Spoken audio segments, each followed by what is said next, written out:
Jeg har lavet forsøg om kemisk ligevægt, og hvordan den påvirkes af forskellige indgreb, og det er vores formål at undersøge dette. Så vi kan se, har vi denne reaktion. Og det skal lige siges, at ifølge ligevægtsloven, hvor produkterne er i tælleren, reaktanterne er i nævneren, det vil give en ligevægtskonstant. Forsøget vil forløbe efter Le Chatelier's princip, som er, at et ydre indgreb i et ligevægtssystem fremkalder en forskydning, som formindsker virkningen af indgrebet. Og opløsningens farvestyrke vil fortælle os, hvilken retning forskydningen er. Så vi kan se, at hvis forskydningen er til højre, så vil den blive rødbrun, hvor hvis forskydningen er til venstre, vil det blive gullig eller farveløs.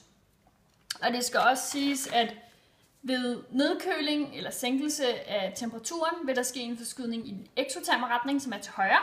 Og hvis man hæver temperaturen eller opvarmer, så vil der ske en forskydning til venstre i den endoterme retning. Og vi har nogle forskellige brønde, hvor vi har nogle hypoteser. Og for brønd B og C, der har vi vurderet, at der vil ske en forskydning til højre. Der vil komme mere produkt. Og i brønd B er det fordi, at der bliver tilsat jern-3-nitrat. Det gør, at koncentrationen af jern-3-nitrat bliver større. Der kommer mere produkt, og der vil ske en forskydning til højre. Mens i brønd C bliver der tilsat kaliumtiosynat. Og det gør, at koncentrationen af tiosynat-ionen vil blive større. Der bliver mere produkt, og der vil ske en forskydning til højre. Og det kan man også se af vores resultater her, at det stemmer overens. For brønd D og E, der vil der ske en forskydning til venstre, da der kommer mindre reaktant. Og i brønd D fik vi tilsat natriumhydrogensulfid, og det gjorde, at jern-3-ionen blev omdannet til jern-2-ionen.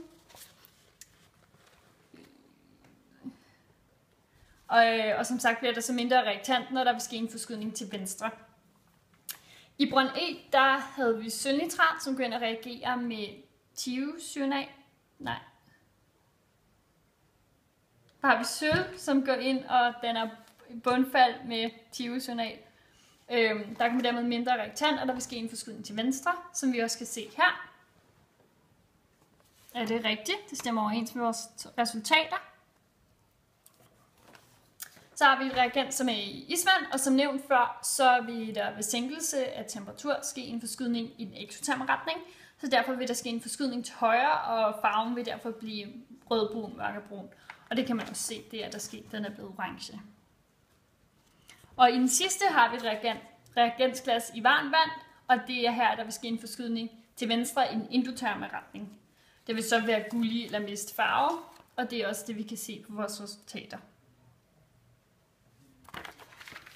Da dette er et kvalitativt forsøg, hvor vi ikke skal have noget præcist, vi har ikke nogen præcise tal for eksempel, så vil det sige, at der ikke er nogen betydelige fejlkilder.